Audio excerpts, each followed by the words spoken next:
Sister. குஷியா இருக்கிறீங்களா? ஓம் சாந்தி brother. குஷியா இருக்கேன். Okay sister.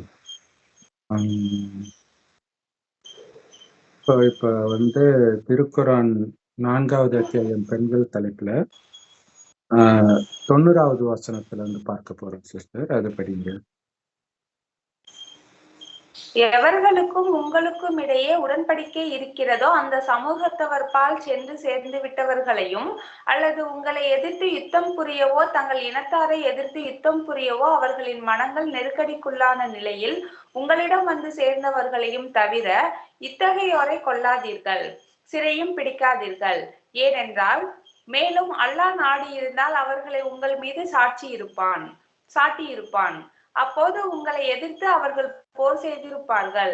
ஆகவே அவர்கள் உங்களை விட்டு விலகி இருந்து உங்களிடம் யுத்தம் புரியாமல் உங்களிடம் சமாதானத்தை கோரினால் அதனை அங்கீகரித்துக் கொள்ளுங்கள். ஏனெனில் அவர்களுக்கு எதிராக யுத்தம் புரிய அல்லாஹ் உங்களுக்கு யாதொரு வழியையும் ஆக்கவில்லை. இன்னொரு டிரான்ஸ்லேஷன்ல, ஆனால் எவர்களுக்கும் உங்களுக்கும் இடையே சமாதானம் ஏற்பட்டுள்ளதோ அத்தகைய கூட்டத்தாரிடையே சென்று சேர்ந்து கொண்டவர்களையும் அல்லது உங்களை எதிர்ப்பதையோ அல்லது தங்களுடைய கூட்டத்தினருடன் போர் புரிவதையோ மனம் ஒப்பாது உங்களிடம் வந்துவிட்டவர்களையும், ஏனெனில் அல்லாஹ் நாடி இருந்தால் அவர்களை உங்கள் மீது சாட்டியிருப்பான். அப்பொழுது அவர்கள் உங்களை எதிர்த்தே போர் புரிந்திருப்பார்கள். எனவே அவர்கள் உங்களை விட்டும் விலகி உங்களுடன் போர் புரியாமலும் உங்களிடம் சமாதானம் செய்து கொள்ளவும் விரும்பினால் அவர்களுக்கு எதிராக யாதொரு வழியையும் அல்லாஹ் உங்களுக்கு உண்டாக்கவில்லை. மொத்தத்துல இது இந்த ஸ்தூல யுத்தம் அந்த அர்த்தத்திலேயே எடுத்துட்டு போறாங்க. உங்களுக்கு எதிராக போர் புரிகிறவங்கள அதுக்கு முன்னாடி அப்படி இல்லை. அல்லாவை புறக்கணித்தாலே அவர்களை கண்ட இடத்தில் வெட்டி விடுங்கள் தான் இருக்குது. இங்க யாருக்கும் உங்களுக்கும் சமாதானம் ஆகுதோ அல்லது சமாதானமா இருக்கிற குழுவோட அவங்க போய் சேர்ந்துட்டாங்களோ, அவங்க உங்களை எதிர்க்கிறத ஏன் விட்டு இருக்கிறாங்க தெரியுமா? அல்லாஹ் நினைச்சிருந்தா உங்களை எதிர்க்க வச்சிருந்திருக்கலாம். அப்படி இல்லாம விலகி இருக்கிறாங்க இல்லையா, அவங்களோட எதுக்கு நீங்க சண்டை போடணும் அப்படின்னு கேக்குறாங்க. அதனால அவர்களோட சண்டை போடுறதுக்கான எந்த வழியையும் கடவுள் உங்களுக்கு கொடுக்கல. அதை மீறி நீங்க சண்டை போட்டீங்கன்னா அதோடைய பலனை நீங்க தான் அனுபவிக்கணும். அது இப்ப இஸ்ரேல் பாலஸ்தீன் அப்படித்தான். இஸ்ரேல் போய் அவங்க வீட்டுக்கு அமைதியா உட்கார்ந்தாங்க, பாலஸ்தீனும் கம்முன்னு தான் இருந்தாங்க. அதுல இருக்கக்கூடிய ஒரு தீவிரவாத அமைப்பு இஸ்ரேல் வாகனத்தை முதல்ல குண்டு வச்சு தகர்த்தாங்க. அன்னைக்கே இஸ்ரேல் அறிவித்த அன்னைக்கே. அப்ப வேற வழி இல்லாமல் அவங்க சண்டை போட்டாங்க. அதுக்கப்புறம் ஃபுல்லா பிடிச்சி கூட சமாதானம் வரணும்ட்டு பிடிச்ச காசாவை திருப்பி வேற கொடுத்தாங்க. அப்படி இருந்தும் மீண்டும் மீண்டும் மீண்டும் மீண்டும் யுத்தம் பண்ணாங்க. இத என்னன்னா, பல குழுக்கள் இருக்குது. ஒரு குழு அமைதியா இருக்கணும்னு நினைத்தாலும் மற்ற குழு அமைதியா இருக்குது. அதுதான் கலியுகம். ராவணனுக்கு 10 தலை கொடுத்துருக்குறாங்க இல்லையா? ஆக்சுவலா நமக்குள்ளேயே ஒரு எண்ணம் வரும், அடுத்தது அதுக்கு எதிராக இன்னொரு எண்ணம் வரும், இப்படி எல்லாம் இருக்கும். அப்ப ஒவ்வொரு மனிதர்கள் எப்படி இருப்பாங்க? இதே மாதிரியே இலங்கையில கூட விடுதலை புலி பிரபாகரன் அமைதியா இருக்கணும் அப்படின்னு ஒரு முடிவு பண்ணி இந்தியா கவர்மெண்ட் கிட்ட ஆயுதத்தெல்லாம் ஒப்படைச்ச பிறகு மற்ற குழுக்கள் அவங்களே தாக்க ஆரம்பிச்சாங்க. அப்ப வேற வழி இல்லாம மறுபடியும் அவர் ஆயுதத்தை எடுத்தாரு. கடைசியில என்ன ஆச்சுன்னு நம்ம பார்த்தோம். இதுல என்னன்னா யாருக்குமே நஷ்டம் கிடையாது. கத்தி எடுத்தவன் கத்தியால தான் சாவு. அதனால அமைதியை போதிக்கிறது தான் இறைவனுடைய வழி. அதைத்தான் நம்ம இதுக்கு முன்னாடி இதுல தெளிவாக போட்டிருக்கிறோம். இது நமக்குள்ள நடக்கிற யுத்தம், நமக்குள்ள இருக்கக்கூடிய மிருக குணத்தை எரிக்கிறது. சண்டை போடுறதை போதிக்கல. ஏன்னா குரான்ல அப்பப்ப ஒரு விஷயம் வரும், ரேரா தான் வரும். அது என்ன அப்படின்னா, எனக்கு தெரிஞ்சு இப்பயே ஒரு 2-3 தடவை வந்துருச்சு. அது என்னன்னா, உங்களை கொல்ல தயாராகுங்கள். உங்களை நீங்களே கொல்றதுக்கு வீட்டு வாசலை விட்டு வெளியேறுங்கள் அப்படின்னு அர்த்தம். இன்னொருத்தன் பிடிக்க வரும்போது நீங்க வெளில போயிடுங்க, அமைதியா இருங்க. அல்லாஹ் உங்களுக்கு மேன்மையானதை கொடுப்பார். ஆனா இவங்க அதை எப்படி புரிஞ்சுக்கிறாங்கன்னா, சண்டை போடுறதுக்காக உங்க உயிரை கொல்வதற்கும் நீங்க உயிரை பணயம் வைக்கிறதுக்கும் நீங்க தயாரா இருங்க, வீட்டை விட்டு வெளியேறி போய் சண்டை போடுங்க, இப்படி எடுத்து சொல்றாங்க. அது அவங்க தப்பும் கிடையாது. ஏன்னா நிறைய இடங்கள்ல இப்படி மாத்தி மாத்தி வர்றதுனால அவங்களும் குழம்பிடுறாங்க. சோ இன்னைக்கு ஒரு சகோதரர், இன்னைக்கு இல்ல கொஞ்ச நாள் ஆகுது, ஸ்வீடன்ல வந்து ஈராக்கை சார்ந்தவர்.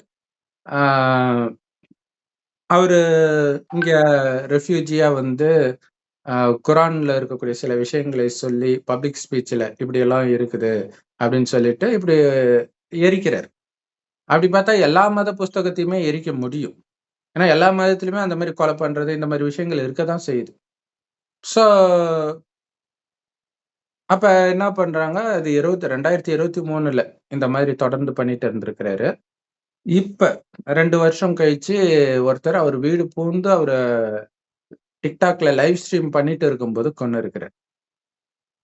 இப்ப குரானை எரிக்கிறதோ, பகவத்கீதை எரிக்கிறதோ, அல்லது பைபிளை எரிக்கிறதோ அந்தந்த மதத்திற்கு கெட்ட பேர் கிடையாது. ஆனால் அவர்களை நீங்க திருப்பி அடிச்சீங்கன்னு வச்சுங்களேன், அப்ப உங்க மதம் இதுதான் போதிக்குதான்றாங்க ஒரு செகண்ட்ல. அதான் உண்மையும் கூட. இல்லையா? இப்ப உதாரணத்துக்கு மகா கும்ப மேளால வந்து ஏதோ சிவலிங்கத்து மேல கால் வச்சு ஒருத்தன் போட்டோ எடுக்கிறான். அதை பார்த்துட்டாங்க சாதுக்கள், அந்த அகோரிகள் பார்த்துட்டு அவங்கள துரத்தி அடிக்கிறாங்க. கீழே முஸ்லிம்ஸ் கமெண்ட் போடுறாங்க, இவங்க வந்து சன்னியாசிகளா இல்ல குண்டாஸ்களான்ட்டு. அப்ப இங்கேயும் அதே தானே இல்லையா? அப்ப முஸ்லிம்கள் இதை பண்றாங்கன்னும் போது அமைதி மார்க்கம், அன்பு மார்க்கம் அப்படின்னு சொல்லி வாய் மூடுறதுக்குள்ள ஒரு இடத்துல இப்படி நடந்துகிட்டே இருக்குது தொடர்ந்து அப்படின்னும் பொழுது யாருக்கு கெட்ட பேர் இல்லையா? முஸ்லிம் மதத்தை தப்பா பேசுறதுனால முஸ்லிம் மதத்துக்கு கெட்ட பேர் கிடையாது. இந்து மதத்தை தப்பா பேசுறதுனால இந்து மதத்துக்கு கெட்ட பேர் கிடையாது.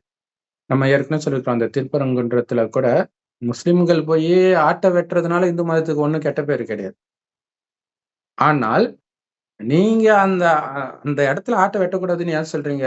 இந்து மதத்துக்கும் மாமிசத்துக்கும் சம்பந்தம் இல்லை. ஆனா நீ மாமிசம் சாப்பிடுறியே, இப்ப மாமிசம் சாப்பிடுற உன்னாலதான் இந்து மதத்துக்கு கெட்ட பேர். அவங்க வெட்டுறதுனால கெட்ட பேர் கிடையாது. அதை விட கொடுமை, சாப்பிட்டு அதுக்கு எதிராக வேற போராட்டம். அதான் இயேசு சொன்னார், விபச்சாரிய கல்லால் அடிக்கிற அளவுக்கு நீ உத்தமனா இருந்தா கல்லால் அடின்னாரு. எல்லாம் போயிட்டாங்க. இது எல்லாமே இப்போதைய விஷயம் நடக்கிறது. சரி, சோ இங்க வந்து அவங்க சமாதானமா இருக்கும்போது நீங்க சண்டை போடாதீங்கன்னு இருக்குது. ஆனா இயேசு என்ன சொல்லுவாரு, உன்னை பகைக்கிறவனையும் நேசின்னு. சோ அவருக்கு வந்து கடவுளுக்கு ஈக்குவலான ஒரு பதவி கிறிஸ்தவர்கள் கொடுத்திருக்கிறது காரணம் கடவுளுடைய ஞானத்தை அவர் சொல்லியிருக்கிறார், மாத்தாம. அதுதான் அங்க முக்கியமான விஷயம். அன்பான கடவுளை அன்பாகவே பிரதிபலிச்சிருக்காரு. அவர் கடவுள் கிடையாது, பட் ஆனா அவர் சொன்னது கடவுளுடைய ஞானம். அதுதான் இங்க முக்கியம். கடவுள் கொலை பண்ண சொன்னாரு, இதை பண்ண சொன்னாரு, அதை பண்ண சொன்னாருன்னும் பொழுதுதான் அப்படி சொல்ற மதத்திற்கு வந்து கெட்ட பேர் வருது உலகம் முழுவதும். சோ நம்ம மதத்துடைய பேர் கெட்டு போறதுக்கு நாம மட்டும்தான் காரணமா இருக்க முடியும். ஆனா முஸ்லிம்கள் தவறுதலாக என்ன நினைக்கிறாங்க, இல்ல மற்ற நாடுகள், இஸ்ரேல்கள், அமெரிக்கா, இவங்களும் எங்களை அப்படி காட்டுறாங்க. பைபிள்ல அதே வன்முறை இருக்குது, யாருமே பைபிளை எரிக்கலையே. ஏன் எரிக்கணும்னு தோணல? ஏன்னா அதை அவங்க செயல்படுத்தல. அதுதான் விஷயம். செயல்படுத்துற அந்த அந்த குணத்தை பார்ப்பாங்க. அதுதான் அங்க முக்கியமான விஷயம் இல்லையா? இந்து மதத்துல வந்து மனு நீதிய, அது ஏதோ மனு தர்மம், அந்த புத்தகத்தை பல தடவை எரிச்சிட்டாங்க. இந்துக்கள் அதெல்லாம் கண்டுக்கவே இல்லையே. யாராவது எடுத்து போராட்டம் பண்றாங்களா? வேணா இந்து முன்னணியினர் போராட்டம் நடத்தலாம். போய் அடிக்கிறதோ இந்த மாதிரி அதிக, அதுவும் என்ன அது கூட மனு தர்மத்தை எரிச்சதுக்காக போராட்டம் பண்ணியிருக்க மாட்டாங்க. வேற ஏதாவது இப்ப அந்த ஆடு வெட்டுறது இதுக்கு போராட்டம் தான் பண்ணியிருப்பாங்க, அடிக்கலாம் மாட்டாங்க. இவங்க மட்டுமே அடிக்கிறாங்கன்றதுனாலதான் அதை வந்து மீடியால அப்படி காட்டுறாங்க. சோ அப்ப நம்மை மாத்திக்கணும். மீடியா மேல மத்தவங்க மேலேயே கடைசி வரைக்கும் தப்பு சொல்லிட்டு இருந்தோம்னா என்ன பண்றது? சோ அதுக்குதான் நம்ம வந்து உண்மையான விஷயத்தை இங்க சொல்றோம். இப்ப அந்த சகோதரரே, குரானை எரித்த சகோதரரே நம்ம வீடியோ, ஆனா நம்மளும் இங்கிலீஷ்ல ஒன்றும் பெருசா போடல. ஒருவேளை பார்த்து இருந்தா மாறி இருக்க வாய்ப்பு இருக்குது. அவர் நாஸ்திகர் ஆயிட்டாரு. நாஸ்திகரும் ஒரு மதம் மாதிரி தான். அவர்களுடைய வேலையே வந்து மற்றதை நோண்டுறது தான். எப்படி முஸ்லிம்கள் வந்து விக்கிரகத்தை அழிக்கணும்னு போய் கோயில் எல்லாம் இடிச்சிட்டு இருந்தாங்க இல்லையா? இப்ப நாஸ்திகருடைய வேலை எல்லா மதத்தையும் எதிர்க்கிறது தான். அந்தந்த நாட்டுல எந்தெந்த மதம் இருக்குதோ அதை எதிர்த்துட்டு இருப்பாங்க. அது அந்த மதத்துடைய வேலை. சோ ஆனால் அவர்களுக்கு இந்த ஞானத்தை எடுத்து புரிய வச்சுக்கிட்டே இருந்தால் அவர்களுக்கு ஏதோ ஒரு காரணத்தினால பிடிக்காம போயிருக்கும் இல்லையா, அதற்கான விடை கிடைச்சிடும். எல்லாத்தையும் விட கொடுக்கிற விதம்னு ஒண்ணு இருக்கு. கடவுளே அவன் இவன்னு சொல்லிட்டு இருந்தா முதல்ல கேட்கவே தோணாது. உலகத்துல யாராவது கடவுள அவன் இவன் சொல்றாங்களா? இல்லையா? அதுவும் மேடை போட்டு பேசும்போது. சரி. 91 படிங்க சிஸ்டர். விசுவாசிகளே, வேறு சிலரையும் நீங்கள் காண்பீர்கள். அவர்கள் உங்களிடம் அபயம் பெற்றுக் கொள்வதுடன் உங்களுடைய விரோதிகளாகிய தங்கள் இனத்தாரிடமும் அபயம் பெற்றுக் கொள்ளவும் நாடுகிறார்கள். குழப்பம் செய்வதின் பக்கம் இவர்கள் திருப்பப்படும் போதெல்லாம் அதில் கண்மூடி முகம் குப்புற விழுந்து விடுவார்கள். ஆகவே அவர்கள் உங்கள் விரோதத்திலிருந்து விலகாமலும் உங்களிடம் சமாதானத்தை கோராமலும் தங்கள் கைகளை உங்களுக்கு தீங்கிழைப்பதிலிருந்து தடுத்துக் கொள்ளாமலும் இருந்தால் அவர்களை நீங்கள் பிடித்துக் கொள்ளுங்கள். பிடித்து அவர்களை சிறையாக்குங்கள். எதிர்த்து போரிடும் அவர்களை கண்டவிடமெல்லாம் அவர்களை கொன்று விடுங்கள். இன்னும் அத்தகையோர் அவர்களுக்கு எதிராக யுத்தம் புரிய உங்களுக்கு தெளிவான அதிகாரத்தை நாம் ஆக்கிவிட்டோம். கடவுள் இப்படி எல்லாம் பண்ணுவாரா? அதாவது உன்கிட்டயும் நட்பு பாராட்டுறான், உன் எதிரிகிட்டயும் நட்பு பாராட்டுறான்னா அவனை பிடிச்சி கொலை பண்ணுன்றான். அப்புறம் எப்படிதான் சமாதானம் பேச முடியும்? இல்ல 2 பேருக்கிட்டயும் நட்பா இருக்கிறவங்க மூலமா தானே சமாதானமே நடக்கும். அதாவது இது மாதிரி ஸ்தூலமா எடுத்துக்கிட்டா. ஆனா இது ஸ்தூலமான அர்த்தம் கிடையாது. சரி, இதோடைய இன்னொரு டிரான்ஸ்லேஷனையும் நம்ம பார்ப்போம். வேறு சிலரையும் நீங்கள் காண்பீர்கள். அவர்கள் உங்களிடம் அபயம் பெற்றுக்கொள்ளவும் தம் இனத்தாரிடம் அபயம் பெற்றுக்கொள்ளவும் விரும்புவார்கள். எனினும் விஷமம் செய்வதற்கு அவர்கள் அழைக்கப்பட்டால் அதிலும் தலைகீழாக விழுந்து விடுவார்கள். இது அசம்ஷன். விழுவாங்களான்னு தெரியாது. அங்கேயும் போறாங்கன்னா அவங்க அந்த சைடு கூப்பிட்டாங்க அப்படின்னா அந்த பக்கம் விழுந்துருவாங்க. இவங்க உங்களை விட்டு விலகாமலும் உங்களுடன் சமாதானத்தை வேண்டாமலும், உங்களையும் விட்டு விலகல, அதே நேரத்துல சமாதானத்தையும் வேண்டல, தங்கள் கைகளை தடுத்துக் கொள்ளாமலும் இருந்தால் இவர்களை கண்டவிடத்தில் பிடியுங்கள், கொல்லுங்கள். இத்தகையோர் மீது நாம் தெளிவான அனுமதியை உங்களுக்கு கொடுத்துள்ளோம். எதுக்கு? கொலை பண்றதுக்கு. இத கடவுள் பண்ணுவாரா? இல்லையா? இப்படி நினைச்சிட்டு தான் போய் வெட்டிட்டு போய் ஜெயில்ல இருக்கிறாங்க வாழ்நாள் ஃபுல்லா. ஒரு சகோதரி சொல்றாங்க, முஸ்லிம் சகோதரி. அவங்களுக்கு அவங்க வீட்டுல ஒருத்தருக்கு தொடர்ந்து வயித்தொலி வருஷக்கணக்கா. ஹாஸ்பிட்டல் யாரு கேட்டாலும் நார்மலா இருக்கு எல்லா டெஸ்டும். நான் சொல்றேன், சிஸ்டர் இது செய்வினையா இருக்கும். ஏன்னா அவங்களுக்கு அந்த சொத்து பிரச்சனை, இந்த மாதிரி பிரச்சனை எல்லாம் இருக்குது. ஸோ இருக்கும் சிஸ்டர். இல்ல எங்களுக்கெல்லாம் அது வராது. ஏன் வராது? ஏன்னா அல்லாஹ் அந்த ஏதோ நான் அதை படிச்சுட்டா எங்களுக்கு அதெல்லாம் வராது, வந்துடுமோன்னு பயந்தாதான் வரும். பாலஸ்தீன்ல அத்தனை பேரை கொல்லும் போதே கடவுள் காப்பாத்திலேயே ஒரு ஆத்மா உள்ள பிரவேசிக்கிறதையா கடவுள் நிறுத்திட்டு இருப்பாரு? யோசிக்க மாட்டாங்க பாருங்க. இல்ல சரி, இவங்களுக்கு சொத்து பிரச்சனை முதல்ல கடவுள் சரி பண்ணாரா? காப்பாத்திடுவாரு அப்படின்றாங்க. சோ அது எண்ணம் இருக்குது. நீங்க தூய்மையா இருந்தா பரவாயில்ல, காமத்தையும் விடல, கரிமீனையும் விடல, ஹோட்டல்ல சாப்பிடுறதையும் விடல, ஆனா எல்லாம் சரியாயிடும், கடவுள் காப்பாத்தி வச்சுமா அந்த ஒரு 4 லைனை படிச்சுட்டா சரியாயிடும் அப்படின்னு நம்புறாங்க. இதுக்கு பேரு தான் மூட நம்பிக்கை.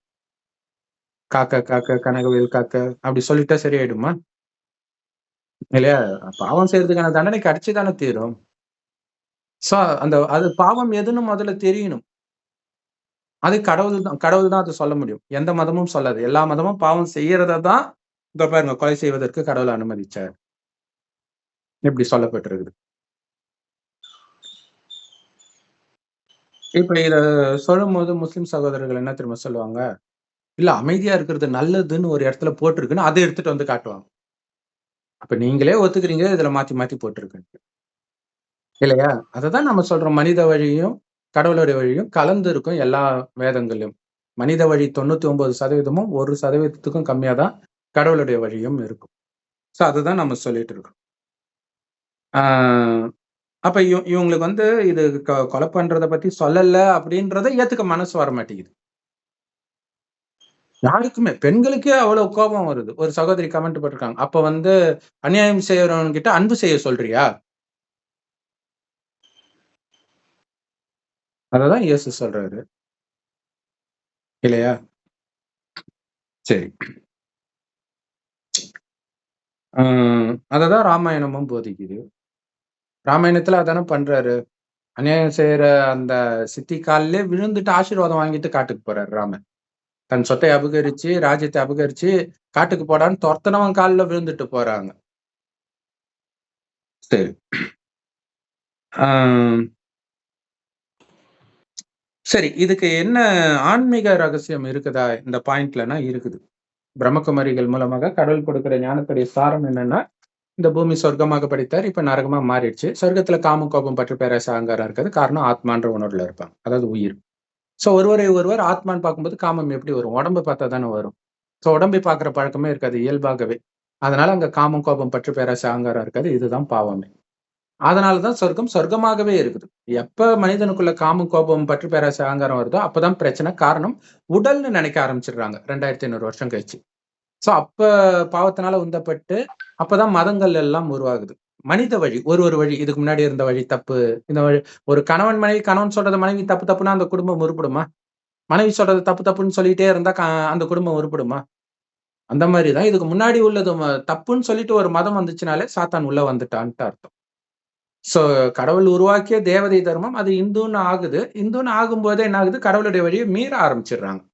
காமம், கோபம், பற்று, பேராசங்கத்துல விழ ஆரம்பிச்சிடுறாங்க. சொர்க்கத்துல காமம்னா என்னன்னே தெரியாது. கணவனும் மனைவி நமக்கு ஒரு வாரிசு வேணும்னு நினைக்கும் போது குழந்தை பிறக்கும். காமத்தினால கிடையாது. அதனாலதான் அவங்களை இந்துக்கள் கோயில் கட்டி கும்பிடுறாங்க, அவ்வளவு பரிசுத்தமா இருந்ததுனால. சோ அது பக்தி. சோ இவங்க உன்னதமான தேவதைகளை வழிபடுறாங்க இந்துக்கள். முஸ்லிம்கள், கிறிஸ்தவர்கள் வந்த மதத்தை உருவாக்க வந்த மதஸ்தாபகரையே கடவுள்னோ அல்லது அவர்கள் சொல்வதே கடவுளுடைய வழினோ நம்பிடுறாங்க. சோ மொத்தத்துல சாத்தான் அவனுடைய சாமர்த்தியத்தை காட்டி ஒருத்தரை அடிச்சுக்க வச்சுக்கிறான். இப்ப கடைசின்னு ஒரு வருடத்துல இறைவன் வந்து சொல்றார், மீண்டும் இந்த பூமி சொர்க்கமாக போகுது, உலகம் அழியவும் போகுது. ஏன்னா பாவம் அதிகமாயிடுச்சு, சுயநலம் அதிகமாயிடுச்சு. சோ அந்த பாவத்துக்கான காரணம் ஆத்மான்றதை மறந்ததுதான். இப்ப மீண்டும் ஆத்மான்னு உணரணும், ஒருவரை ஒருவர் ஆத்மான்னு பார்க்கணும்னா அந்த அளவுக்குலாம் உங்களுக்கு சக்தி கிடையாது. டக்கு டக்குன்னு புத்தி மயங்கும். அப்ப அந்த சக்தியை நிரப்புறதுக்கு தான் என்னை நினைவு செய்யுங்கன்றார். அப்ப கடவுள் எங்க இருக்காருன்னு அவருக்கு மட்டும்தான் தெரியும். அல்லாவின் வழி அல்லாவிடம் மட்டுமே இருக்கிறதுன்னு குரான்ல இருக்கும். அவர் செம்பொன் நிறமான ஒளி உலகத்துல நட்சத்திரமா இருக்காரு. செவ்வானத்துல நட்சத்திரம் மாதிரி என்னுடைய அப்பா இருக்காரு. யாரு? ஆத்மாவுடைய அப்பா, உடம்போட அப்பா கிடையாது. பெறுவதும் இல்லை, பெறப்படுவதும் இல்லைன்றது உடலுக்கு குறிக்கிற விஷயம். ஆத்மாவுக்கான சக்தியை கொடுத்து தூய்மையாக்கி மீண்டும் சொர்க்கத்துக்கு அனுப்புற. சோ உங்களை ஆத்மா நினைங்க, உடல் இருக்கிறதே மறந்துடுங்க. அதுதான் தன்னை கொல்றது. உடலை விட்டு ஆத்மா பிரியறதுக்கு பேர் தானே மரணம். சோ அந்த உயிர் தான் நானுன்னு நினைக்கிறது தான் தன்னையே அழிக்கிறது. எனக்கு உடம்பே இல்லைன்னா எனக்கு எது கணவன், மனைவி, குழந்தை எல்லாத்தையும் மறக்கிறது. அதான் தன்னை இழப்பது. வீடு, வாசல் எதுதான் உங்களுக்கு ஏது இருந்துச்சுன்னா சந்தோஷம். ஆனா எந்த நேரம் வேணாலும் அபகரிக்க வருவாங்க. அதான் கலியுகம். நீங்க எங்க போனாலும் ஒரு முஸ்லிம் சகோதரி வந்து அவங்க கணவன் கள தொடர்புல இருக்கிறார். அது திருமணத்துக்கு முன்னாடியில இருந்தே கள தொடர்புல இருக்கிறாங்க. அப்ப நான் கேட்கிறேன், இத ஜமாத்துல எல்லாம் சொல்லலாம்ல சிஸ்டர்? அதை பத்தியே பேசாதீங்க பிரதர் அப்படின்றாங்க. அப்ப அவங்களுக்கு விரக்தியா இருக்கும். அதுல ஒரு லிமிடேஷன் இருக்கு. ஒரு லெவலுக்கு மேல போக முடியாது போல இருக்கு. அதே மாதிரிதான் சொத்து பிரச்சனையில இருந்து எல்லாம் இருக்குது. ஜமாத் வந்து பேசும், எல்லாம் ஓகே. ஒருத்தன் மதிக்க மாட்டேன்னு சொல்றான், என்ன பண்ண முடியும்? இல்ல இப்ப முஸ்லிம் நாடா இருந்தா அதுக்கு கடுமையான தண்டனை இருக்கலாம். அதுவும் என்னன்னு தெரியல. சொத்து பிரச்சனைக்கெல்லாம் கடுமையான தண்டனை உண்டான்னு தெரியல. சோ அந்த மாதிரி நிறைய விஷயங்கள் வந்து நடந்துட்டு இருக்குது. சோ தோளில் போட்டிருக்கிற ட்ரெஸ் கேட்டான் அப்படின்னா இடுப்புல இருக்கிறதையும் கழட்டி கொடுத்துட்டு போன்னு இயேசு சொன்னார் பாத்தீங்களா? அதான் கடவுளுடைய வழி.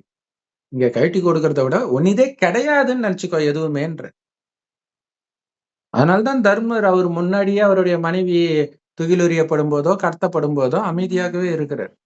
ராஜ்யம் அபகரிக்கப்படும் போதும் அமைதியாகவே இருக்கிறார். ஏன்? எண்ணிதுன்ற உணர்வு இல்லை. ஏன்? எல்லாத்துக்கும் மேல அவருடைய மனைவி இறக்குறாங்க. ஒரு சகோதரர்களும் அடுத்தடுத்து இறந்து விழுந்துகிட்டே இருக்கிறாங்க. கடைசியில இமயமலைக்கு போகும்போது திரும்பி கூட பார்க்காம போயிட்டே இருக்கிறார். அததான் இயேசு சொல்றார், எவன் ஒருவன் என்னை விட தன் தாயையோ, தகப்பனையோ, கணவனையோ, மனைவியோ, சகோதரரையோ அல்லது தன்னையோ, தன்னுடைய ஆரோக்கியம், அழகு, பதவி, பணம், சொத்து இதன் மீது பற்று இருக்கிறான்னா அவன் சொர்க்கத்துக்கு வர முடியாது. சோ அந்த ஒரு சம்பவமே ஒட்டுமொத்த இறைவனுடைய செய்தி தெரிவிக்கும். இந்த கதைகள், பைபிள் கதையும் சரி, ராமாயண மகாபாரத கதையும் சரி, அதுதான் கடவுளுடைய வழி. அப்ப இப்ப இழப்பதற்கு தான் கடவுள் சொல்லிக் கொடுக்கிறார்.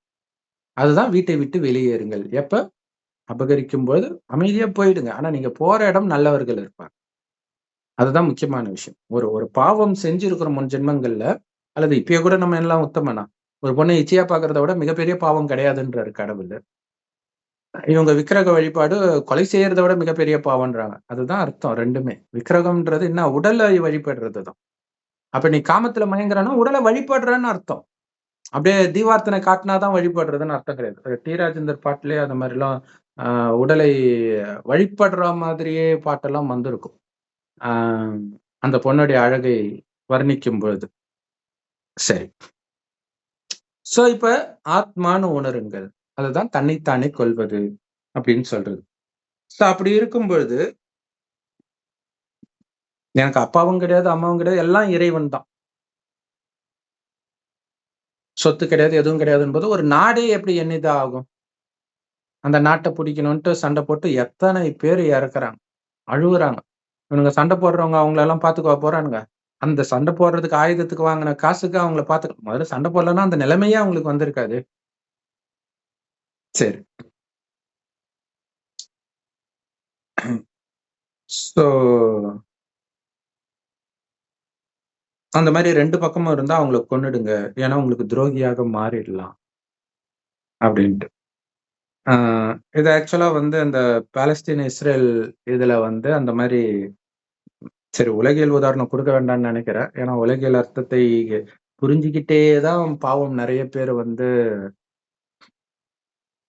வேற மாதிரி அந்த குரானை எரித்தவர கொன்னவன் மாரி மாறிட்டு இருக்கிறான். எல்லாருக்குள்ளயும் அந்த மிருக குணம் இருக்குது. ஏன்னா எல்லாரும் அத சப்போர்ட் பண்றாங்க. யாருமே இது தப்பு, குரான் இதை போதிக்கல அப்டின்னு சொல்ல மாட்றாங்க. ஸோ அந்த மதப்பற்று ஒருத்தன மிருகமாக்கும். எந்த பற்றுமே. குழந்தை மேல உள்ள பற்றும் மிருகமாக்கும். ஆ மதம், ஜாதி, மொழி எல்லாமே மிருகமாக்கும். அதனால தான் "பற்றை அறுங்க, என் ஒருவனை பிடியுங்கள்" அப்படின்னு கடவுள் சொல்றார். ஸோ அதுக்கு அவர நினைக்கணும். அவர நினைக்க நினைக்க தான் சக்தி வரும். இறைவன் கொடுக்கிற ஞானத்தை கேட்கணும். கடைசி 100 வருடம் ஒரு வயோதிகர் உடல்ல வந்து இறைவன் பேசுறார். அவருக்கு பிரம்மான்னு பேர் வைக்கிறார். அந்த பிரம்மா வாய் வழியாக இறைவன் ஞானத்தை கேட்பதினால் நாம பிரம்மாவுக்கும் குழந்தையாகிறோம். இந்த பிரம்மா தான் ஆதாம்னு அவங்க சொல்றது. மண்ணுனாலான உடல் உணர்விலேயே மூழ்கி இருக்கிற மனிதனை அந்த மண்ணுல இருந்து எழுப்புறது தான் மண்ணுல இருந்து ஆதாமை எழுப்புற. நீ மண்ணு கிடையாது ஆத்மா அப்படின்னு புரிய வைக்கிறது தான். ஸோ இருந்தாலும் சொர்க்கத்தில் யார் வந்து வெவ்வேறு மதங்களுக்கு போய் இருக்கிறாங்களோ அவர்களுக்கு இந்த ஞானம் புரியும். குறிப்பாக இந்தியாவில் உள்ள பெரும்பான்மையான முஸ்லிம்கள், இந்து கிறிஸ்தவர்கள் அல்லது மற்ற மதத்தை சார்ந்தவர்கள் உண்மையிலே அந்த மதத்தை சார்ந்தவர்களாகவே இருக்க மாட்டாங்க. அதனால தான் அவங்களுக்கு வந்து சிவன் பாட்டு புடிச்சு இழுக்கும். அவங்களே சொல்லுவாங்க, "என்னன்னு தெரியல எனக்கு சிவன் பாட்டு கேட்டா ரொம்ப பிடிக்குது. விஷ்ணு பாட்டு கேட்டா பிடிக்குது." அப்ப புரிஞ்சுக்கலாம் நீங்க தேவதை ஆத்மா.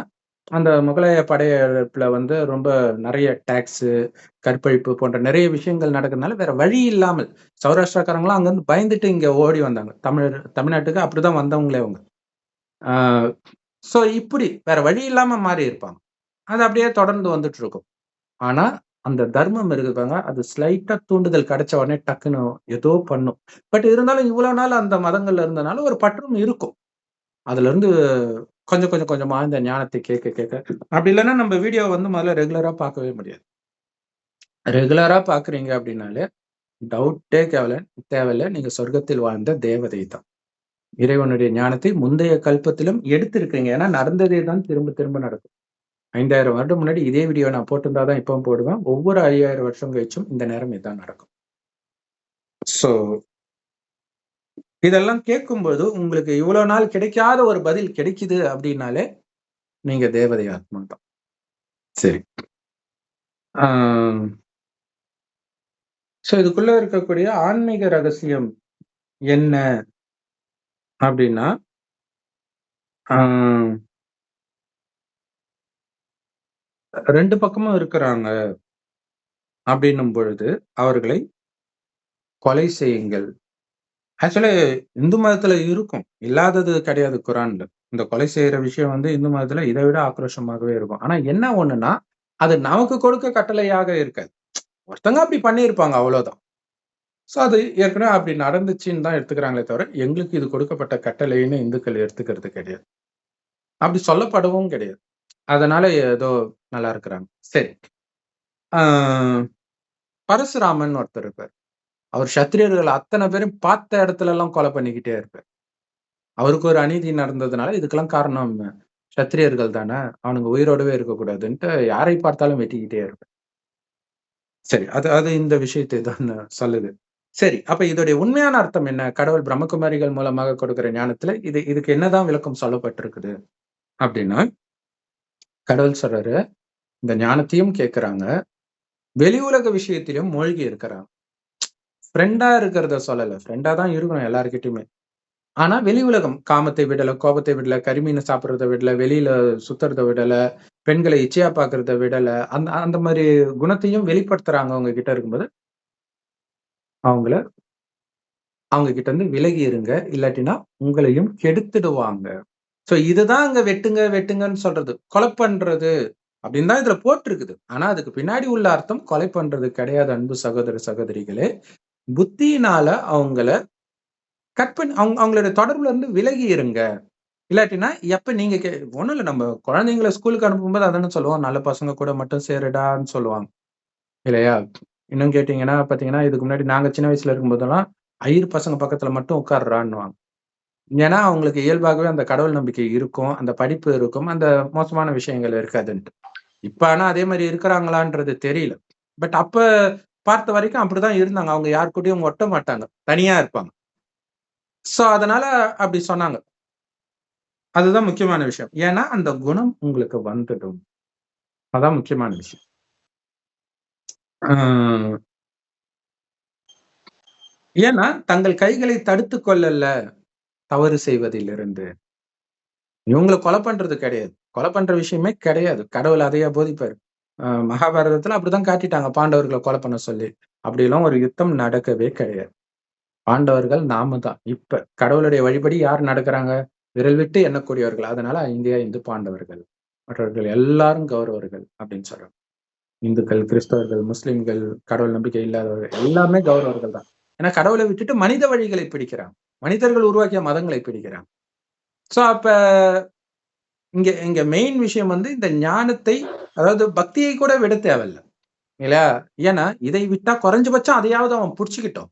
ஆனால் கடவுள் பக்தியை விடுங்கன்னு சொல்லாதீங்கன்ற. ஞானம் புரிஞ்சுச்சுன்னா தானா விட்டுருவாங்க. இறைவனை நினைவு செஞ்சுக்கிட்டே இருக்கணும். அப்ப காமம், கோபம், பற்று, பேராசை, அகங்காரத்தை விடணும். இதுதான் ரொம்ப முக்கியமான விஷயம். Okay sister. 92 படிங்க. மேலும் தவறுதலாக அன்றி ஒரு விசுவாசிக்கு மற்றொரு விசுவாசியை கொலை செய்வது ஆகுமானதல்ல. இன்னும் உங்களில் எவர் யாதொரு விசுவாசியை தவறுதலாக கொலை செய்து விட்டால் அதற்கு நஷ்ட ஈடாக விசுவாசியாகிய ஒரு அடிமையை விடுதலை செய்தலாகும். இன்னும் அவர் குடும்பத்தார்பால் ஒப்படைக்கப்படும் நஷ்ட ஈடுமாகும். அக்குடும்பத்தவர்கள் மன்னித்து அதை தர்மமாக விட்டுவிட்டால் அன்றி. ஆகவே இறந்த அவர் உங்களுக்கு விரோதமுள்ள சமூகத்தாரில் உள்ளவராக இருந்து விசுவாசியாகவும் அவர் இருந்தால் அப்போது விசுவாசியாகிய ஒரு அடிமையை விடுதலை செய்தலாகும். இன்னும் உங்களுக்கும் எவர்களுக்கும் மத்தியில் உடன்படிக்கை இருக்கிறதோ அந்த சமூகத்தாரில் உள்ளவராக அவர் இருந்தால் அவருடைய குடும்பத்தார்பால் ஒப்படைக்கப்படும் நஷ்ட ஈடும் விசுவாசியான ஓர் அடிமையை விடுதலை செய்தலும் ஆகும். இவ்வாறு செய்யும் வசதியை யார் பெறவில்லையோ அவர் அல்லாவிடம் பாவ மீட்சி பெறுவதற்காக மன்னிக்க கோரி 2 மாதம் தொடராக நோன்பு நோக்க வேண்டும். மேலும் அல்லாஹ் நன்கு அறிந்தவனாக தீர்க்கமான அறிவுடையவனாக இருக்கின்றான். சோ இந்த விஷயத்தை தான் வந்து முஸ்லிம்கள் சொல்லுவாங்க. இல்ல மற்ற மதத்தை எல்லாம் வந்து கொலை பண்ணலாம் சொல்லல அப்படின்னு சொல்றதுக்கு மெயினா இதைதான் சொல்லுவாங்க. உங்க நம்பிக்கை உங்களுக்கு, அவங்க நம்பிக்கை அவங்களுக்கு, அவங்க அதை வந்து கொல்ல சொல்லலன்ற. ஆனா இதுவரைக்கும் சொன்னது என்ன அர்த்தம்? நிராகரிப்பாளர்களை வெட்டுங்கள் அப்படின்றது அப்ப எதை குறிக்குது? இல்லையா? சோ அப்ப இது உண்மையா இருந்தா அது பொய்ன்னு தான் அர்த்தம். இல்லையா? அதை புரிஞ்சுக்கணும். அப்ப இன்னொரு நம்பிக்கையாளரை வந்து நீங்க கொலை செய்ய வேண்டான்னும் பொழுது, நிராகரிப்பாளர்களை கண்ட இடத்தில் வெட்டுங்கள்ன்னு சொல்றதுக்கும் 2த்துக்கும் எப்படி ஒண்ணா இருக்க முடியும்? அடுத்தடுத்தே முரண்பாடு இருந்துகிட்டே இருக்கும். ஆ சோ அவங்க அந்த நல்ல விஷயத்தை மட்டும் சொல்றாங்க. பாருங்க இதுல இருக்குது. சோ 2மே இருக்கிறத நாம பார்க்கிறோம். திருக்குறள்லயும் அந்த மாரி ஸ்கூல்ல படிக்கும்போதே பார்ப்பேன். என்ன அங்க அவரு அப்படி சொன்னாரு, இங்க இப்படி சொன்னாரு. மனித வழி அப்படித்தான் இருக்கும். மாறி மாறி வருவதை வைத்தே கண்டுபிடிச்சிடலாம் அது மனித வழின்ட்டு. சரி. ஆ சோ இன்னொரு நம்பிக்கையாளர்ல யாரையுமே கொலை செய்யறது கடவுளுடைய வழி கிடையாது. அப்ப பிள்ளை கறி கேட்ட சிவபெருமான் கதை, இப்ராஹிமுடைய குழந்தைய கொலை பண்ண சொன்னது, இது எல்லாமே பற்றை அறுக்கக்கூடிய விஷயங்கள். அப்ப இத குரான்ல போட்டிருக்குதுன்ட்டு போய் கொலை பண்றீங்களா? அப்ப குரான்ல குழந்தைய கொலை பண்ண கடவுள் சொன்னார்ன்னு இருக்குது. எங்க தைரியமா பண்ணுங்களாம் பார்ப்போம். கடவுள் வந்து, "இல்ல குழந்தை நீ விட்டுரு, பக்கத்துல இருக்கிற ஆட்டுக்குட்டிய வெட்டுன்னு" சொன்னதுக்கு அப்புறம் நீங்க ஆட வெட்டுங்க. இல்லையா? தியாக ஆ அது ஒரு பண்டிகை இருக்குது இல்லையா? ஆ தியாக திருநாள்ன்னுவாங்க. அப்ப ஆட பலி குடுக்குறாங்க. ஆனா அங்க உண்மையிலே அவன் குழந்தைய தான் பலி குடுக்க போனான். நீங்களும் பலி குடுக்க போங்க. கடவுள் வந்து, இல்லப்பா நீ ஆட்ட பலி குடுன்னு" சொல்ற வரைக்கும் நீங்க வெயிட் பண்ணுங்க. அப்ப உங்களுக்கு எது வந்து ஆ செய்யக்கூடியதாக இருக்குதோ, அத மட்டும் நீங்க செய்ய விரும்புறீங்க. அது உங்களுக்கு லாபத்தை வேற குடுக்குது. அந்த பேர்ல நீங்க சாப்பிட்டுறீங்க அத. இல்லையா? சோ அதை புரிஞ்சுக்கணும். அதுல உள்ள உட்கருத்து வேற. மற்ற மதங்கள்ல கூட கிறிஸ்தவ மதத்துல கூட அதுல உட்கருத்து வேற இருக்குதுன்னு சொல்லுவாங்க. ஆனா, முஸ்லிம் மத தலைவர்கள் மட்டும் உட்கருத்துன்ற விஷயமே கிடையாது. மேல என்ன இருக்குதோ அதை நியாயப்படுத்துறதுக்கு நெறைய விஷயங்கள் மேலோட்டமா என்ன புரியுதோ, அத நியாயப்படுத்துறதுக்கு 1 மணி நேரம் பேசிட்டு இருப்பாங்க. இது எப்படி ஆன்மீக உணர்வா இருக்கும்? இதுல எப்படி கடவுளோட மேல அன்பு வரும்? இல்லையா? சரி. ஆ சோ அப்படி நீங்க சப்போஸ் கொலை பண்ணிட்டீங்க அப்படின்னா, அந்த குடும்பத்துக்கு நஷ்ட ஈடு குடுங்க. உங்க கிட்ட யாராவது ஒரு அடிமை இருந்தா அவங்கள விட்டுடுங்க அப்படின்னு சொல்லப்பட்டிருக்குது. மொத்தத்துல வந்து ஆ மற்ற நம்பிக்கையாளர்கள கொலை பண்ணுங்கன்னு தான் இதுக்கு முன்னாடி வசனமே சொல்லுது. அங்கேயும் போறான், இங்கேயும் போறான்னா அவன கொன்னுடுன்னு இருக்குது. 2 இடத்துல இருந்தாலே கொன்னுடுன்னு இருக்கு. இதோடைய அர்த்தம் என்னன்னா, விலகி இருங்கள். கொலை பண்றது கிடையாது. சோ அதுதான் முக்கியமான விஷயம். ஆ இங்கேயும் இன்னொரு நம்பிக்கை கொண்டவர்களாக இருக்கிறாங்க அப்படின்னா, இந்த இடத்துல வந்து கொலை அதாவது வெறுக்கிறது கிடையாது. ஏன்னா எல்லாருமே வெவ்வேறு மதத்துல தான் இருக்கிறாங்க. எல்லாம் மனித வழியில தான் இருக்கிறாங்க. கடவுள் இப்ப தான் வராரு. அவருடைய வழி கிடைக்குது. ஞானத்தை கொடுங்க. வெறுக்கிறது கிடையாது நம்ம வேலை. கொடுங்க, நாடி புடிச்சு. அவங்க கேட்கிற நிலைமையில இருக்கிறாங்களா? ஒரு தண்ணி அடிச்சவங்க கிட்ட சொன்னா, அவன் எப்படி சில சமயம் தண்ணி அடிக்கிறவன் கூட ஒழுங்கா கேட்பான். ஸ்திரமா இருக்கிறவன் கேட்க மாட்டான். அவன் தண்ணி அடிச்ச கஞ்சா அடிச்ச கேஸ்க்கு ஈக்குவல் அவன். ஏன்னா அவனுக்கு புரியாது. புரிய மாட்டேங்குது. சோ புரியலன்னா, அவன் அதற்குரிய பக்குவத்தில் இல்ல. அல்லது இன்னொன்னு சொர்க்கத்துக்கு வராதவர்களாக கூட இருக்கலாம். அவர்களுக்கும் இது புரியாது. இதுல அதிர்ஷ்டமும் இருக்கத்தான் செய்யுது. சரி. ம். அதே மாரி நீங்க அந்த மாரி பாவம் செஞ்சுட்டீங்கன்னா 2 மாதம் நோன்பு இருங்கன்றாரு. சோ கொலை பண்ணதுக்கு 2 மாதம் நோன்பு. ஆ இது வந்து இந்து மதத்திலயும் இருக்குது. ஆ அதாவது மதம்னா என்ன? மகாபாரதத்துல இருக்குது. பாண்டு மகாராஜா ஒருத்தர கொன்னுடுவாரு தெரியாம. ஒரு புலிய வேட்டையாட போய் ஒருத்தர கொன்னுடுவாரு. புலி வர இடத்த நோக்கி அம்பு விடுவாரு. அங்க ஆக்சுவலா முனிவர் அவர் மனைவியோட காமத்துல ஈடுபட்டிருப்பாரு. கொன்னுடுவாரு. சோ அப்ப அதுக்கு பின்னாடி நெறைய ஆன்மீக ரகசியம் இருக்குது. இப்போதைக்கு என்ன விஷயம்னா, அது பண்ண உடனே அவரு காட்டுல போய் நான் தவம் பண்ண போறேன். பிராயச்சித்தமாக என்பது. அப்ப மனைவியும் கூட வந்துருவாங்க. சோ அப்ப தனக்கு தானே தண்டனை கொடுத்துக்கிறது. இதனால உங்களுடைய பாவம் அழியுமா? அப்படின்னா கடவுளும் சொல்றாரு, பாவம் அழியாது. பட் அதற்கான தண்டனை உங்களுக்கு கிடைச்சிடுது. பாவம் அழியாதுன்னா என்ன அர்த்தம்னா, அந்த பாவம் செய்யக்கூடிய குணம் உங்களுக்கு இருக்கும். அந்த குணம் மறுபடியும் அடுத்த ஜென்மத்துல நீங்க பாவம் தான் செய்வீங்க. அப்ப அந்த குணத்தையே அழிக்கணும். இப்ப ரேப் பண்றாங்க, அவங்களுக்கு தூக்கு தண்டனை போடுறாங்க, அல்லது முஸ்லிம் நாடுகள்னா அடிச்சு கொலை பண்றாங்க. ஆனா அந்த குணம் அவனுக்கு இருக்கத்தான் செய்யும். அடுத்த ஜென்மத்திலும். ஏன்னா அந்த குணத்தை அழிக்கலல்ல. அப்ப இறைவனை நினைத்தால் தான் அந்த குணம் அழியும். முயற்சி பண்ண பண்ண. சரி. ஆ சோ மற்றபடி இந்த மாதிரி தீர்த்த யாத்திரை போறதுனால, அதாவது தனக்கு தானே கஷ்டம் குடுத்துக்கிறதுனால, ஏன்னா எப்படியும் கடவுள் கஷ்டம் குடுக்க தான் போறாரு. அடுத்தது ஊனமா பிறக்க வைப்பாரு, அல்லது ஏழையா பிறக்க வைப்பாரு. ஆ அதுல யுத்தம் நடக்கிற நாட்டுல பிறக்க வைப்பாரு. எப்படியோ கஷ்டத்த அனுபவிப்பீங்க. நீங்களே வாலண்டரியா கஷ்டத்தை எடுத்துக்கும்போது கண்டிப்பாக பாவம் குறைய தான் செய்யும். சோ அல்லாஹ் நன்கு அறிந்தவனாகவும், பூரண ஞானமுடையவனாகவும் இருக்கிறார். யாரு? அல்லாஹ் தான் இருக்கிறார். மனிதர்கள் கிடையாது. சோ அந்த அல்லாஹ்வுடைய ஞானத்தை வைத்து நாம ஒவ்வொரு மதத்திற்கும் விளக்கம் கொடுக்கிறோம். கடவுளுடைய ஞானத்தை. அத புரிஞ்சுக்கணும். சோ இங்க பேசுறது கடவுளுடைய விஷயத்த நாங்க சொல்றோம். இல்ல முகமது நபி எப்பயுமே எனக்குள்ள கடவுள் வந்து பேசுறாருன்னு சொல்லல. இயேசு எப்பவுமே எனக்குள்ள கடவுள் வந்து பேசுறான்னு சொல்லல. இல்லையா? பிரம்மா உடலில் எனக்குள்ள கடவுள் வந்து பேசுறான்னு பிரம்மா சொல்ல, கடவுளே வந்து பேசுறாரு. நான் சிவன் பேசுகிறேன், என்னைத்தான் அல்லாஹ் பரமபிதான்னு சொல்றாங்க அப்படின்னு சொல்லிட்டு தான் பேசவே ஆரம்பிக்கிறேன். சோ அந்த வித்தியாசம் தெரியணும், அதுக்காக தான் இதை நாங்க சொல்றோம். Okay sister. 93.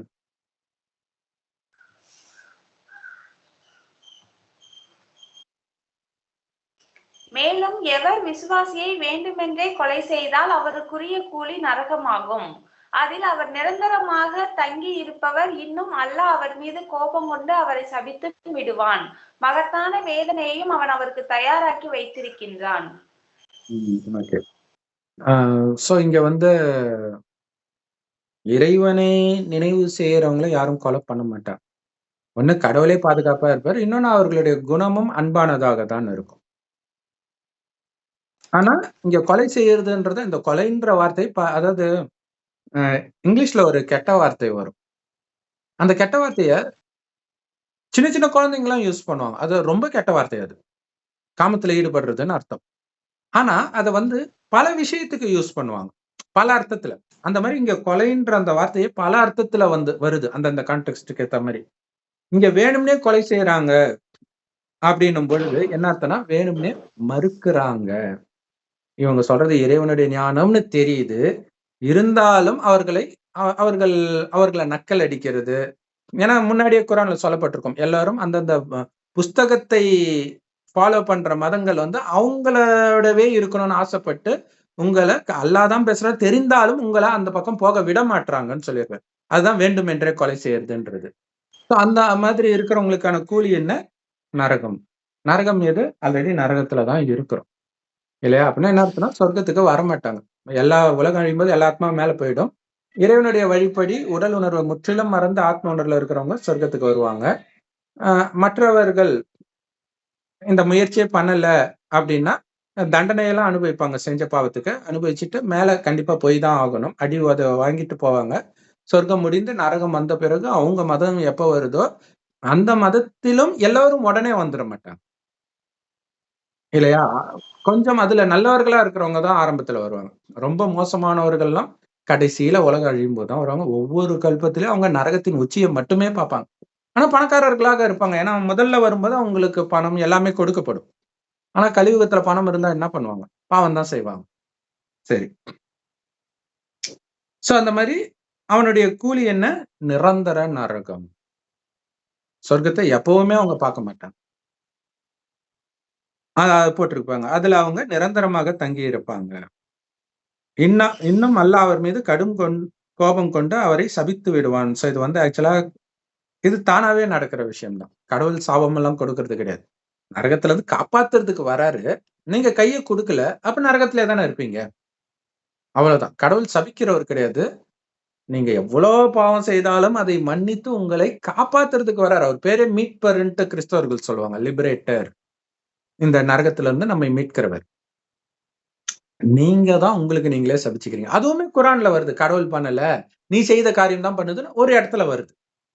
ஆனா பல இடத்துல கடவுள் சபிக்கிறாருன்னும் பொழுது இவங்க ஆனா அப்படி அவங்க புரிஞ்சுக்கிறத நான் தப்புன்னு சொல்லல. ஏன்னா அப்படியாவது அவங்க பயந்துட்டு அமைதியா இருக்கட்டுமே இல்லையா? அவ்வளவுதான். சரி. ஆனா அது கிடையாது. அதை புரிஞ்சுக்கணும். கடவுள் கடைசி வரைக்கும் எப்படியாவது இந்த ஞானத்தை கொடு, வீடு வீடா போய் கொடு, கிராம கிராமமா போய் கொடு. இப்ப உலக அழிவுலாம் நடந்து இப்ப நியூஸ் என்ன ஒரு கிரீஸ் 7,000 நிலநடுக்கம் வந்துச்சாம் ஒரு வாரத்துல. ஒரே காலி பண்றாங்க, நாட்டையே காலி பண்றாங்க அந்த தீவையே. அப்ப இப்படியே காலி பண்ணி ஒவ்வொரு இடத்துலயும் உலக அழிவு வரும்போது எல்லாம் இந்தியாவுக்கு வந்து சேர்ந்துருவாங்க. ஏன்னா இந்த ஞானம் கிடைச்சாகணும்ல. ஆனா அதுக்கு ஏன்னா நம்ம எப்படி அங்க போய் ஞானத்தை கொடுக்க முடியும்? அவங்க மொழி என்னன்னு நமக்கு தெரியாது. எத்தனையோ மொழி இருக்குது உலகத்துல. சோ இங்கேயே இருக்க அவங்க எல்லாருக்குள்ளயும் இந்த மொழி வந்து கொஞ்சம் புரிஞ்சுக்கிற அளவுக்கு அவங்களுக்கு இருக்கும். அதுதான் ஆச்சரியம். அவங்களால பேச முடியாம இருக்கலாம், ஆனா புரிஞ்சுக்குவாங்க. என்ன ஆத்மான்னு புரிஞ்சுட்டு இறைவன் என்ன மேல கை காட்டினாலே கடவுள்ன்றது எல்லா மதத்தினருக்கும் தெரியும் இல்லையா? அவரை நட்சத்திரம் மாதிரி நினைவு பண்ணுங்க அப்படின்னு சொல்லுவோம். சரி. அதுல ஒருத்தர் புரிஞ்சுக்கிட்டாரே ஒவ்வொருத்தருக்கும் சொல்லிடுவாங்க கடைசியில. எல்லா மொழியில இருக்கிறவங்களும் ஒரு பிரம்மகுமாரியாவது இருப்பாங்க. அதுதான் ஒவ்வொரு இனத்தாரிலும் நான் ஒருவரை எழுப்புவேன்றது. அவங்க என்ன நினைச்சுக்கிறாங்க, வெவ்வேறு காலத்துல எழுப்புறாங்க கிடையாது. இது எல்லாமே இறுதியில நடக்கிறது தான். இறுதியில இறந்தவர்களை எழுப்புறதுன்றதே இந்த விஷயம் தான். சோ அப்படி ஒவ்வொருத்தர்லயும் ஒவ்வொரு இனத்திலயும் எழுப்புறவங்க அவங்க கொடுப்பாங்க. இந்து மதத்துல குலதெய்வம்ன்றதே அதுதான். அந்த குலத்திற்கே இந்த ஞானத்தை கொடுத்தவர்கள் குலதெய்வம். சரி. ஆஹ் சபித்தும் விடுவான், மகத்தான வேதனையும் அவன் அவருக்கு தயாராக்கி வைத்திருக்கின்றான். அது அவர் தயாராக்கல, தயாராகி இருக்குது இல்லையா? அவங்க பிறக்கிறதே நம்ம நல்லா பாவம் செய்து இந்த உலகத்தை நல்லா நரகமாக்குன பிறகுதான் அவங்களே பிறக்குறாங்கன்னா, கொஞ்சம் பணக்கார குடும்பத்துல இருப்பாங்க. ஒரு அவங்களுடைய ஆயுள் வந்து ஒரு 100 வருடம் தான் வச்சுக்கோங்களேன். ஒரு 2 பிறவி எடுக்கிறான்னு வச்சுக்கோங்க. முதல் 50 வருஷம் அவங்க நல்லா தான் இருப்பாங்க. அடுத்த 50 வருஷத்துல தான் கொஞ்சம் கொஞ்சமா தண்டனை அனுபவிச்சு, கடைசில பயங்கரமா தண்டனை அனுபவிச்சு, கடைசியா தான் இந்த நரகத்தை விட்டே மேல போவாங்க. அப்ப எப்படி இருக்கும் உலகம் யோசிச்சுப்பாங்க. எவ்வளவு ஏன்னா அவங்களுக்கு அகங்காரம் அப்படி இருக்கும். என்னால செய்ய முடியாது. இது என்னடா அவங்க பேசுறதுலே தெரியும். சோ ரொம்ப கொடூரமான தண்டனை அனுபவிப்பாங்க. சோ அதுதான் தயாராக்கி வைத்திருக்கிறான்றது. அவங்க தயாராக்கல. கடவுள் தயாராக்குனது சொர்க்கத்தை. அதுக்கு நீங்க தகுதி பெறல. அது பழசானது பிறகு வரீங்க. இல்ல ஒரு வீடு மாதிரி. நான் உங்களுக்காக பழைய வீடு கட்டி வச்சிருக்கிறேன்னா எப்படி இருக்கும்? பழைய வீட்ட யாரும் கட்ட மாட்டாங்க. புது வீட தான் கட்டுவாங்க. அது பழசாகும். அந்த மாரி கடவுள் கட்டிய புத்தம் புதிய வீடு சொர்க்கம். அதுதான் எங்க அப்பா வீட்ட விபச்சார விடுதியாக்கிட்டீங்களேன்னு இயேசு சொல்றாரு. சரி. இதே பூமி, குறிப்பாக பாரத பூமி சொர்க்கமாக கடவுள் ஆக்குனதுனால தான் அங்க வாழ்ந்தவர்களை தெய்வங்கள் அப்படின்ட்டு வழிபடுறாங்க.